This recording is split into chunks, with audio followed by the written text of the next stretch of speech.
data suggests from the users that we have worked for that SMS has been one of their most cost-effective channels. So I'm just going to give you a roundup. I have clients, spending between $10,000-$12,000 per year on our platform. That includes subscription, SMS cost, and all that. And I can tell you that within one campaign that we ran, we generated close to $130,000 in one campaign. So that tells you that the return of investment is really, really high, right? SMS open rates, are really, really high compared to other channels, close to 96, 97%.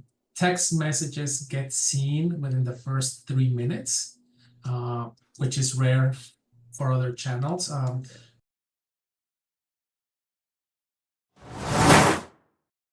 I'm really excited about today's episode. I'm here with Gerry Perez from LA.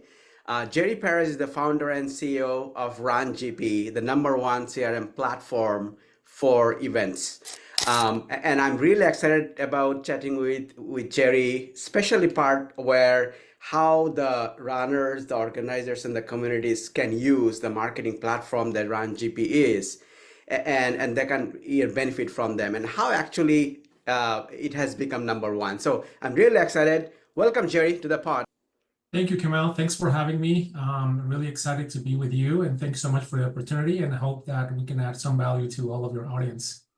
Great. So let's start with a quick background of yours. I know before RUNGP, you had a background in marketing. So let's start there and how your background helped you to start RUNGP.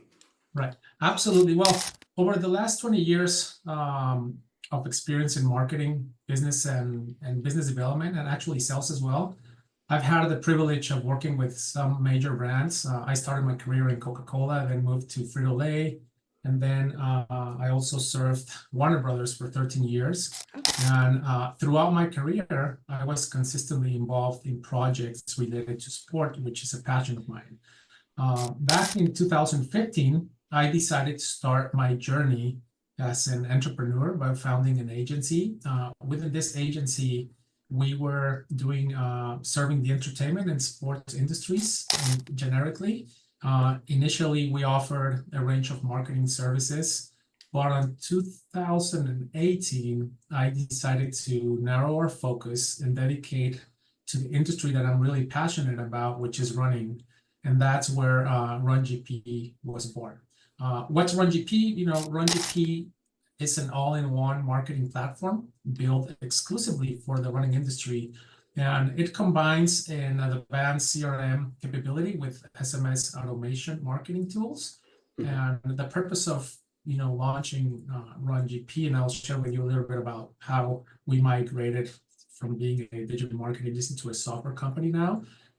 But the main purpose of this is to help running businesses. When I say running businesses, it's endurance events, management companies, retail stores. We work with running crews. We work with coaches. So anyone within the running industry that needs to engage with the running community, I think RUNGP could be a great tool for that. No, that's exciting to know. I'm just curious, when you run or transition from running the agency to founding RUNGP, was there some trends that you noticed that kind of triggered that, let's pivot to start a dedicated focus in CRM? Absolutely. So let me walk you through the timeline on how RUNGP was, how we became a software company that we are right now. As I said, RUNGP started as a full digital marketing agency. We were developing social media marketing. Back then, we started with the Run Specialty channel. Because I started small, I wanted to help local businesses, and that's where we started. Basically, we were helping these businesses drive foot traffic to their stores. And we were tapping into social media, specifically Facebook ads and Instagram ads. And when we were running these ads, we realized that our best performing ads were those that were targeting custom audiences. I don't know if you're familiar with Facebook, but in Facebook, you get the capability to target different audiences, cold audiences, lookalike audiences, custom audiences. Custom audiences is basically you're feeding the system, the Facebook platform, with your own database, right? So you have a list of your previous customers, you upload that to the system, and then you target those people, right? And these ads were the ones that were best performance, right? So I realized really fast that hey, there has to be a better way to engage with databases, with the list of the clients, without the need of a third-party, advertising platform like Facebook, right? Why? Because if we're working with first-party data customers, there should be a better way. So that's when I introduced SMS marketing, right? With access to first-party data, we could engage with these customers straight to their phones, right? The early results were really promising. Every time that we were running marketing campaigns, I saw that the SMS channel was outperforming these other channels. And then something came to my mind and say, well, now we're helping businesses monetize with their own databases. And we created a product which is still, it's product to service that we call database reactivation campaigns, which quickly became one of our core secrets, right?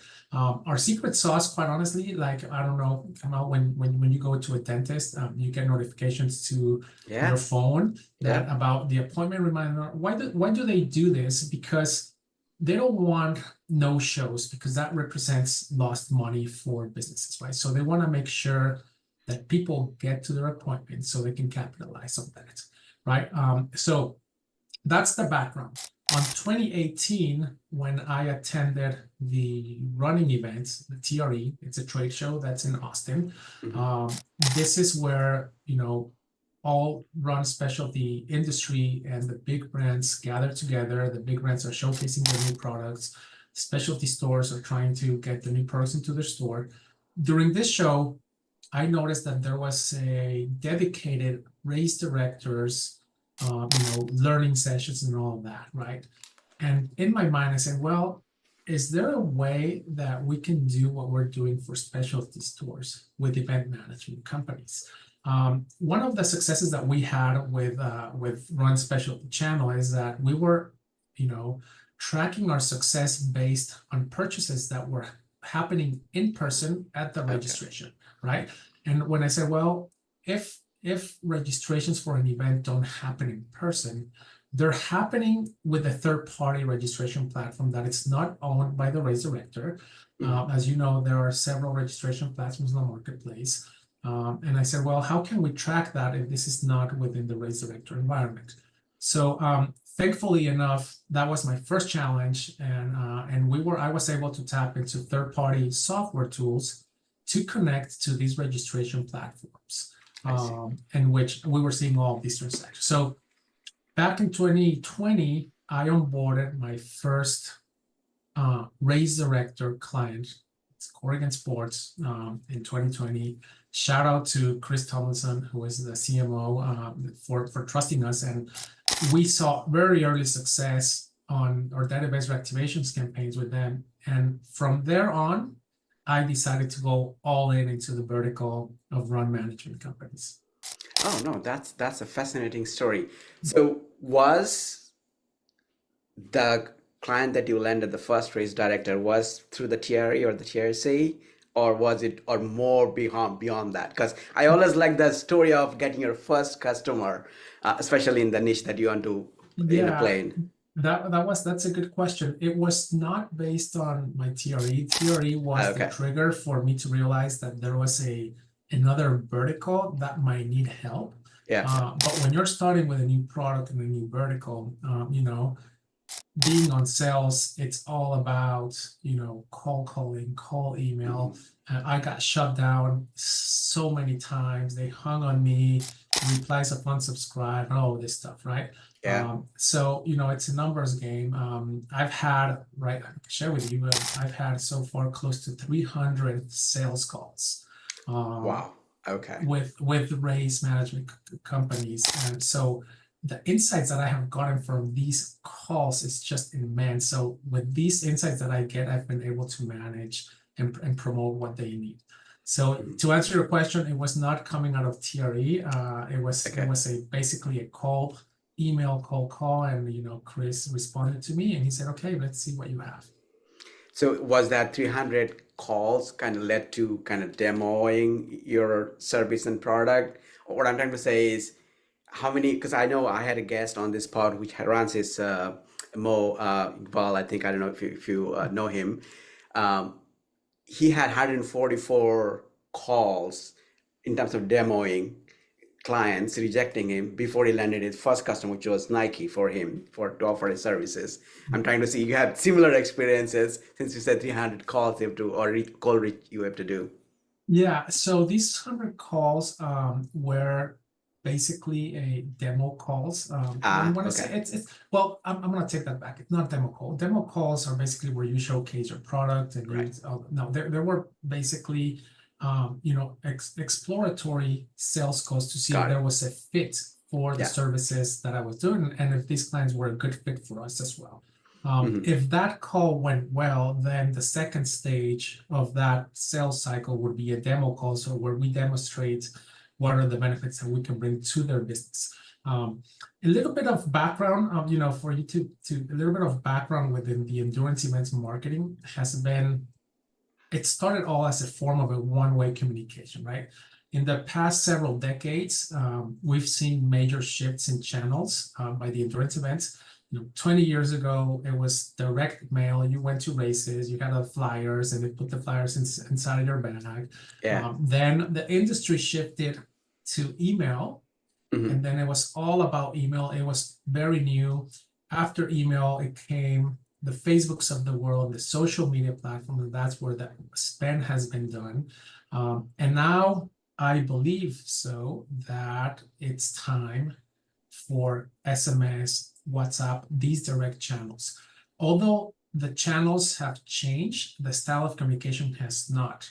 And marketing has been relying on one way, really non-engagement communication, but the future of marketing for running events, I do believe that lies on the power of direct personalized interaction and engaged participation on a deeper level. So that's why we believe, and we have case studies that suggest that SMS is one of the most powerful channels. Now, let me clarify something. I am not suggesting that SMS should be a replacement of any of the other channels that I mentioned, right? It should be another layer of engagement with the running community. Right. Now, I understand. Let's dig a little bit into the core offerings of RUNGP. You mentioned SMS definitely is one of the core offerings that you have. So my interest is in two fronts. One is what is the core offerings, and also what are the case studies or the data points you have seen, like, okay, is Facebook is the right one today or was before versus, hey, maybe Instagram, or is it other channels that are kind of trending what, the race organizer should think about, they may not be thinking today. Right. So I do believe that all of the channels that I mentioned are valuable. I do think that business owners and companies, when they're planning their marketing strategy and assigning their budgets, I think there has to be a good balance of different channels or where you're putting your money. And different channels bring different value. Email, it's great for long content, images, videos, all of that. Social media, it's a fantastic channel to bring new customers to your list, right? But when it comes to first party data, I do think so that SMS marketing is the king of engaging with this. So our offering, relies on two fronts. The first one is the major pain point that I saw on the industry is that most of the people and companies are using multiple software tools on their business, and they lacked a unified system to consolidate all of the data, right? And I mean, I meant arguably the most valuable asset of a company, it's their database. And if you talk with many of these business owners, all of their information is scattered around their email client, the registration platform, and in many cases, it's going to blow your mind, they have everything on spreadsheets.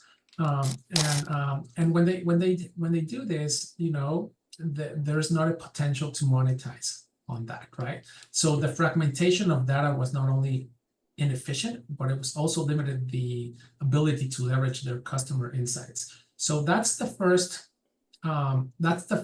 pain point that we helped solve, is to have a central hub within RunGP in which we can upload your existing database, wherever those might be, on spreadsheets and you know, whatever platforms. We bring everything together. So now you have your leads coming in for your registration platform live. You have your history, and now you have a comprehensive CRM that can help you run business, right? So that's number one. The second one is that even though we have email and social media capabilities built in, now we're adding a new layer of communication, which is SMS marketing, in which now they can engage with their communities on a different level. So that's our two offerings on the CRM side, you know, powered by the new channel of communication. And when I say new, it's not new. You know, as consumers, we get many text messages from businesses across all industries. But in the running industry, you know, only very few percentage of businesses are tapping into SMS marketing here in the United States. And international, you know, WhatsApp, it's been the channel that people use. Yeah, I'm also very curious to learn about that WhatsApp part of it. I know you're going to chat a little later on this one. Gerry, is there clear data that you have seen which makes you believe SMS is a solid investment for the organizers, like compared to other channels? Yes, absolutely. And I'm glad you used the word investment. Oftentimes when I speak to business owners, they see new technology as an expense. And when you have the mindset of, hey, I'm gonna have an expense, there's a lot of friction, right? This has been one of my biggest challenges when I talk to business owners. But as you said, this is an investment. SMS, this is not new.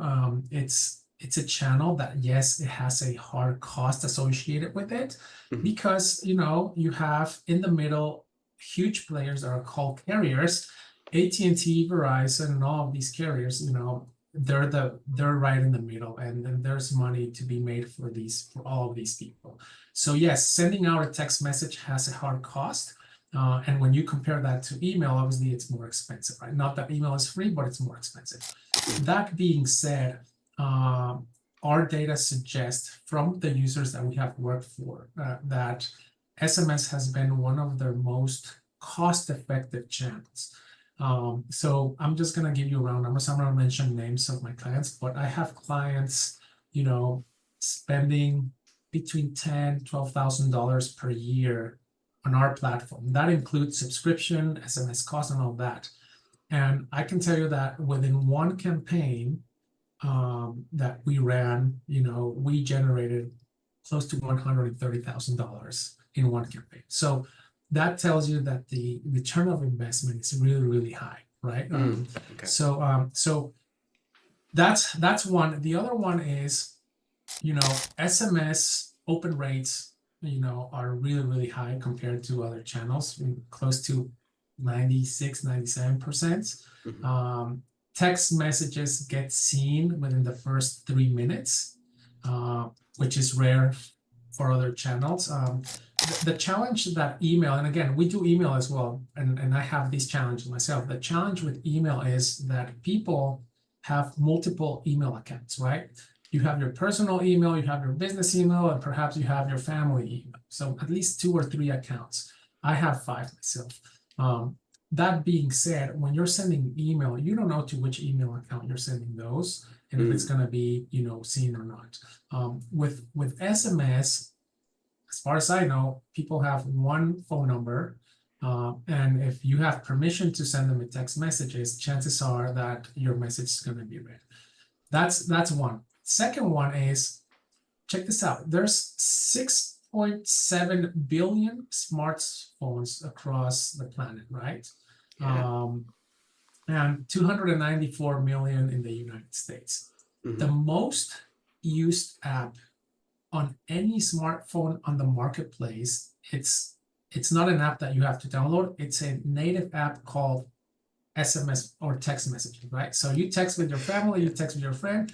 You don't have to download it. It's agnostic. It goes across the board. So those things, and we'll talk right now about the audiences and Gen Zs and all that stuff. But that combined with the trends where the consumers, specifically for the running industry, the age group and the demographic are, that's where I really believe that SMS marketing should be a must for many of these running companies if they want to really engage in a meaningful way with their communities. Yeah, no, that's a very good point. Gerry, you are, since you have a marketing background, you probably love metrics or data. One thing that I popped or curiosity is that if someone is looking at it as an investment point of view, right? You just shared an example of your client, which just said 10x kind of return, right? Right. Based on what they spend on your platform. Like, what success metrics they should be looking at? So they're looking at, hey, I'm looking at RUNGP, say I want to spend X dollars or invest in X dollars. What are the metrics they should be thinking about that I'm going to get an ROI back as? Like, is it the conversion or how many people signed up for races? Like, what kind of data they should be thinking in terms of what the investment or return on investment I can get back? Right. So we have I have two answers for this, and this is based on what we discuss on our main offerings, which is the CRM and SMS, right? The first one on the CRM side, we help clients increase their databases. We help clients, with lead generation, meaning that every single marketing touch points that they might have on their ecosystem, their website, their social channels, even their expos and all of these channels, we make sure that every time that a runner goes to these channels, we have lead generation efforts in terms of inviting them to join our list for SMS and email. So on the CRM metric, we're helping businesses increase their database. We're helping businesses, attract more clients. Oftentimes we run, social media campaigns exclusively for lead generation to increase their database. So one of them is, Gerry, we have a 5,000 database. We want to get close to 10,000. So we do efforts to do that. So that's number one on increasing their lead generation efforts. On the SMS side, you absolutely the main purpose that business owners are going to see is, hey, if I'm going to put $100 on RUNGP, what's going to be the output that it's going to get? Thankfully, most of our clients right now, and I would say, to not say all of our clients are seeing a return of investment on SMS marketing in the form of registrations revenue, right? So the numbers that I share with you, that they're investing, let's say the company invests $10,000 RUNGP on 12 months, and they get, in one campaign over 100,000 in revenue. That's a huge return of investment. So that's one of the metrics that our clients look at. But also SMS is a great channel to provide value. Just last week we deployed campaigns to share that there's going to be a training run on the course, that we share our medals, we share information on race weekend about packet pickup and instructions and all that. So it's a very informative. And lastly, SMS is great for transactional messages, meaning As soon as you purchase or you conclude your registration at whatever registration platform, you get a text message saying, "Hey, Gerry, congratulations. You are now registered to the Boston Marathon." And that's very unique as well. So I hope I answered your question. No, I think, yeah. Conversion in registration is, I think, is a great number that, Yes. Probably all race organizers would be looking at for sure. I know you alluded a little bit about the audience that are targeted, right? So given that, the main audience that are runners, right? And you've seen that, SMS marketing is ineffective, especially in the Gen Z or folks who are very used to the text communication. How you are thinking that registrars should think about approaching different generations? Because I think that's a very critical piece, because you need to know your audience, where they are, and what mediums or channels they use actually to effectively sign up for races or communicate with others. And I think you are solving that and very smartly here at RunGP too. So I'm curious to get your take on this. Absolutely. So let me give you a little bit of background. A couple of years ago, I attended the Running USA convention in Denver. There was a specific session on how running businesses should be focusing on the younger generations, because these generations are the ones that are increasingly registering to all of these events, that are the ones that are increasingly starting to run, to purchase more shoes, more merchandise, more nutrition, everything, right? So this is the younger generation. So right now, nearly 50% of the global populations are considered digital natives, right? These are people that were born basically with a digital device in their hand. Today it's 50%. Next year is going to increase to 50, whatever, 52, 50, until it keeps, every year it keeps, that percentage is going to keep increasing until the entire population is going to be digital native, right? So this stat is really staggering, because if businesses don't realize on how to engage and how to talk to these audiences, it's going to be very hard for them to scale their business, right? So digital natives are a combination of millennials and Gen Zs and all of the generations coming behind these people. So with that being said, the way that digital natives like to interact with brands, their preferred is mobile-friendly platforms, with SMS emerging as their preferred channel for communication. And that's because SMS is immediate, concise, and convenient, right? So I do believe that if businesses do not adapt on how to engage and speak to these audiences through the channels that they like, they're going to be missing out on opportunities. Yes, and again, I just want to reinforce, I'm not suggesting that don't do email, don't do social media. That needs to be done, but you have to add a new channel of engagement with these people. No, that's a great point, and great data point to learn as well. Since we are talking in 2024, AI is everywhere. Yes. How Gerry is thinking about AI, especially in terms of marketing, because I'm sure, or I've seen in the news that marketing is one of the industries that are, heavily AI driven. Like, it has seen the upside of AI. What can it do for you? How you are thinking AI, especially for RunGP? Yeah.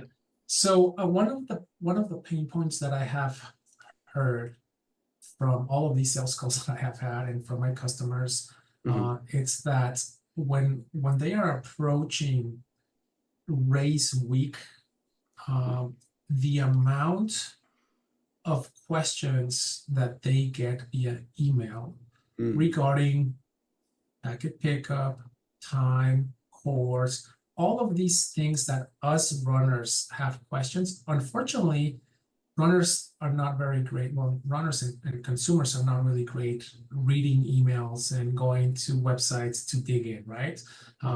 As a runner or as a digital native, you prefer to text your friend to ask him what time the bus will pick you up, rather than going to the website and digging in what time. So that's on their mindset, right? Mhm. So knowing this, RunGP has built in our platform AI capabilities. We have three different type of AI. We have conversation AI. Conversation AI, leverages advanced technology to improve communication with athletes, volunteers, race participants across multiple channels. And this conversation AI can be used on the different channels that we have on the platform, which is SMS. We have Facebook integration, Instagram messages. We have web chat, live chat. And for the retail side, we also have Google Business Profile that we can engage conversations. A good case study of this, Kamal, is imagine you have thousands of participants registered for an upcoming marathon, right? Instead of manually answering repetitive inquiries about BIF pickup, course maps, we can set up a AI conversational on whatever channels that I just mentioned. We can train that bot by uploading the relevant information to that race. And then all of a sudden now you have a 24/7 support on the channel that you might have, right? So you can say, hey, you can text the business, say, hey, what time does it start, or where do I pick up? And that automation with AI can be really good. The other capability that we have is content AI. As a marketer, you always struggle with copywriting. You always struggle with creative because you're doing your blogs, you're drafting your emails, you're drafting that SMS campaign.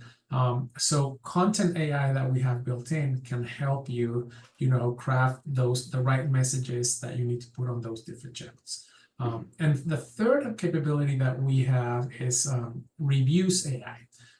Reputation management is huge. I know that for event management companies, they don't use much Facebook or Google for their reviews. But this is really valuable for all of those retailers and run specialty channels because of our integration with Facebook and Google. Our AI can automatically send, after a purchase is done, can automatically send a request for a review. And the most important part is if you have bad reviews, AI can help you, safeguard those and give you a notification to you as the business owner so you can properly respond to those. So within those capabilities, within those three capabilities within the CRM, I think we're enabling, business owners to take advantage of AI to fill whatever need they may want. No, that's fascinating. The first use case, I can vouch for it because as I'm going through my 6 majors, so the About World Majors series, and I'm part of those Facebook groups, and you see the questions that are again repeated, and some admins get really agitated, like, why are you asking the same? Somebody answered it, just scroll a couple of messages up. But as you say, people like to get kind of microwave way of present me the data I am asking now, give me it right now, versus I want to scroll because it's a friction for them to go through hundreds of messages. Figure who answered the question, what time the bus is leaving for Boston start line. Like, absolutely, I need it right now, so give me. So I think that's a great way of presenting the data when they need it to a bot or FAQ, that as you mentioned. So it's amazing. Good to know that. Another area I wanted to touch on, as you are, building RUNGP and working with your clients over the last 6-7 years, are there any trends that you have seen in the industry, especially marketing effort, or similar trends that people should be aware of, either the runners or the organizers or the community point of view? You mean in terms of marketing? My marketing terms? Trends, yes. Trends? Yeah. Well, one of the biggest trends that I have seen, and we touched a little bit upon that, and not in the United States, it's WhatsApp, right? Yeah. So here in the United States, SMS definitely it's a preferred channel of communication. But when I speak to potential customers or clients abroad outside the United States, Mm-hmm. SMS has always been a friction point because on their countries, SMS is basically used for, authentication and send codes for banking and all of that. It's not really a marketing tool. And based on this, on their feedback, on the marketplace feedback, they said, Gerry, and here in the UK, SMS not really good. We need to, we use WhatsApp. So that's one trend that I found outside the United States, that we have obviously added that capability to our platform that's giving us exposure outside the United States. In terms of other trends, as I said, over the decades, marketing has been changing, and it's been changing based on the demographic that you are, targeting. And again, I'm going to go back.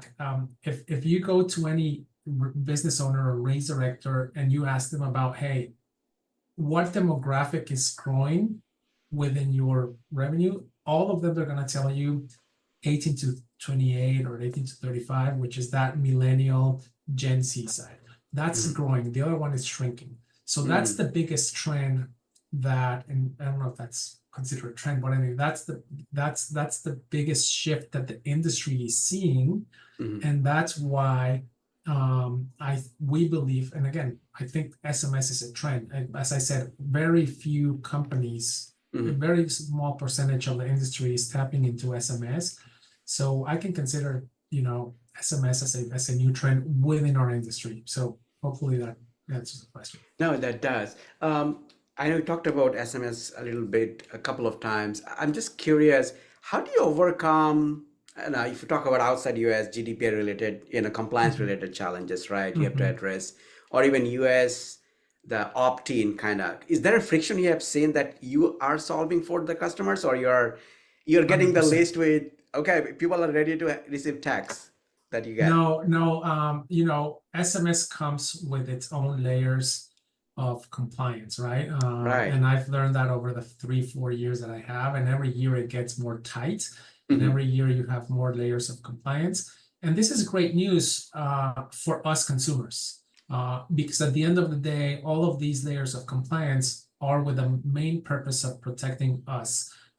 We as end users have the power of replying stop to any message, and that's game over, right?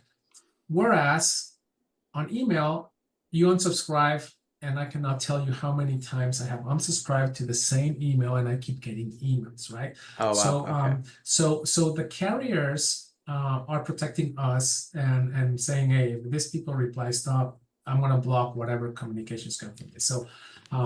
So we overcome that because SMS, even though it's a very powerful channel, it requires a build-up in terms of getting permission from the end user to send them a text. If we don't have written permission or permission by them to send them a text, we cannot deploy that. So right now, I'm onboarding a customer that does not have any. They have a huge list, but they don't have consent. So the first step with SMS marketing is, how can we convert most of your database into SMS subscribers? So for that, we have so many tools that we enable business owners to do that. And obviously these tools have been proven to be successful. Low-hanging fruit, I tell every customer within the registration process, please ask your customers if they want to join your SMS. Obviously, the better you position the question, the conversion rate is going to be high. I can tell you that we have conversion rates of 60%, which is extremely high. Right. Out of 100 people that you ask them if they want to join your SMS, 60% are opting in, right? Nice. So that's one, registration platforms. Then we do their websites and the social medias and dedicated email campaigns. So next week, we're going to be sending a specific email campaign to their entire audience for them, inviting them to join what we're going to call our SMS club. That being said, you need to be very smart on how you launch your SMS Glove, because you have to offer added value. And you have to outline what they should be expecting from you and what are the benefits that they will get in exchange of them providing their phone number. So yes, to answer your question, it's a huge friction point, but thankfully we have had the tools to help those business owners, get off the ground with SMS marketing. No, that's great to know. I'm sure it is a friction point that probably you have to help solve for your customers, the race access for sure. One of the things that I really loved about RunGP is that you operate as a value add into the overall ecosystem, because as you mentioned a couple of times, registration platforms, and there are a lot of successful tech companies who are solving some part of the overall ecosystem or life cycle of the running events. And you're operating as a number one CRM in a way that you're adding value, not only to your customers, but adding value to all of them as well. I'm just curious how you do that. Right. So yeah, this is a great point.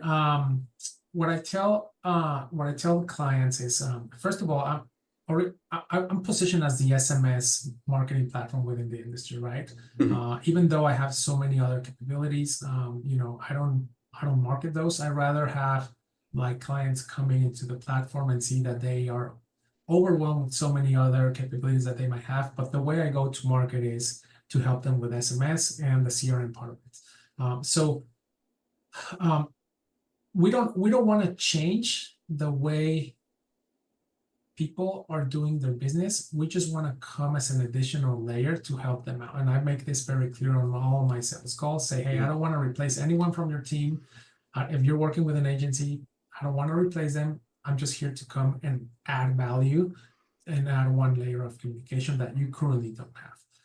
The way we have become one of the main CRM within the industry is, first of all, is because we're running industry exclusive. We do not work with any other business that is not within the running/endurance industry, right? This adds a lot of value because everything that we learn can be applied to new customers that are bringing on, right? So we have proven methods, we have proven campaigns, we know how to speak to runners. So that's one. Our huge differentiator here is our done-for-you services. As I told you, I started as a digital marketing agency. Now I consider myself as a SWAS. It's SWAS, which means software with agency service, right? Okay. So more than a SaaS, I'm a SWAS. So anyway, that's just for me. Obviously, that word does not exist, but that's how I share with you. Done for you services are really important because oftentimes business owners do not have the bandwidth or the desire to do their own campaigns. These people are experts in putting together races. They are not marketing experts, nor they have the time to do so. So when you have the offering of doing everything on their behalf, it's a very low friction. Of course, you have the main players in the marketplace, the HubSpots and the Salesforce and the MailChimps. They won't have a personalized Gerry that comes in and put together a dedicated, running campaign. The third one is that we have been able to integrate to most, if not all, of the registrations on the marketplace, depending on the complexity. But that pretty much comes out of the box, right? So when you tell a business owner, hey, we're going to have all of your registrations coming into your CRM, so you don't have to, export, download, import, and all that. Forget about that. That's going to be taken care. And then I do believe is that with our capabilities that we have, I'm positioned as an all-in-one marketing platform, as I told you at the beginning of this conversation. So I have seen that many people that come into the platform are slowly adopting other capabilities that we have as email and social media and landing pages and their website. So that has been really, really helpful as well. No, that's a very good point. As you mentioned, SWAS or done for you service, does it contradict with your scaling of your own business, or you always have to supplement with manpower or human capital? Well, so it's a good question. My business model, or my two revenue streams within RunGP, one is the platform itself. It's a subscription-based software like any other software on the marketplace. Yeah. Users put their credit card, it's a month-to-month, they can cancel anytime, right? So that's that. The other side is that they take advantage of my know-how and my expertise as a marketer. Okay. And then sometimes they hire me as professional services to run campaigns on their behalf. Thankfully, right now I've been able to handle all of the growth that we have had. If there's going to be a point, hopefully, that I might need to, bring another Gerry into the team and help that. I do have teams that come in and out that can help me with that. But yeah, that's something that we don't wanna let that go, because that's something that helps our customers realize the value of the platform. We give immediate results with that, and that helps us obviously with retention and low churn, percentages. Yeah. Okay. No, that makes sense. Now, probably the last question for you. Yes. What's next for Gerry? But I want to add some context, because I think you mentioned that one of the core strengths of RunGP is that you exclusively operate in the running industry. So from that context, what's next for Gerry? Are you thinking outside running, or no, or within the knowing, within running, what next? Great question. Great question. As you know, at the end of the day, CRM platforms are just tools. They are 100% tools. And I'm telling you this because as a tool, you can customize that tool to whatever niche or industry that you might want, right? Yeah. I have many, customers that are using other platforms that they are using for running, right? So that's number one.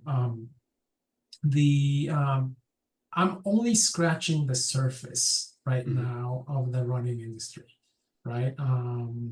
And I do believe that my growth will gonna become on obviously getting more customers within the run management, vertical or niche. But we have seen that there are hundreds, thousands of running crews. There are a lot of running brands that are doing great e-commerce, you can, products, shoes, apparel, nutrition, accessories, all of these. There's a huge opportunity for RunGP also to go into all of these business. So when I say running industry right now, yes, most of my use cases and users are with the events. But running in general, it's very big. So I do believe that the next stage for RunGP is to go to all of these verticals and retail, e-commerce, running crews, clubs, and even further, if we go to collegiate, high school, and all of these teams. And I'm a coach myself. I think I shared this with you. I'm a cross-country head coach for the high school that my kids go. And on my roster, I have 50 athletes. And I started emailing them about, schedule and all that. And I failed miserably. Why? Because these guys are Gen Zs or Gen X. And they don't read emails. And they told me, Coach, can we use other things? So now I'm using RunGP as my coaching platform to communicate with them. So now within RunGP, I have their training schedule, I have their practice schedule, and every single day or every single week, I send out both WhatsApp and SMS messages to them about changes. So, and a great example was last night. We're gonna be 108 today here in Los Angeles. Oh boy. So obviously, CIF mandates that we cannot have outdoor activity. So last night I sent out a WhatsApp to all of the kids and say, hey, you guys need to run in the morning because in the afternoon we're gonna get shut down. So everybody, within seconds read that. So I'm sharing you all of these things that RunGP can help with within the running community, and not only for businesses, but for clubs, for universities, for brands, for e-commerce, for all of these major things. So that's the vision that I have for the next few years into, tapping into other businesses. No, great. Thanks for sharing. And it was great chatting with you, Gerry. And thanks for sharing your journey and educate our audience with what RunGP does and the trends we have seen. So thank you so much. Absolutely, Kamal. I'm glad to talk with you, and thanks for having me. Great. I'm going to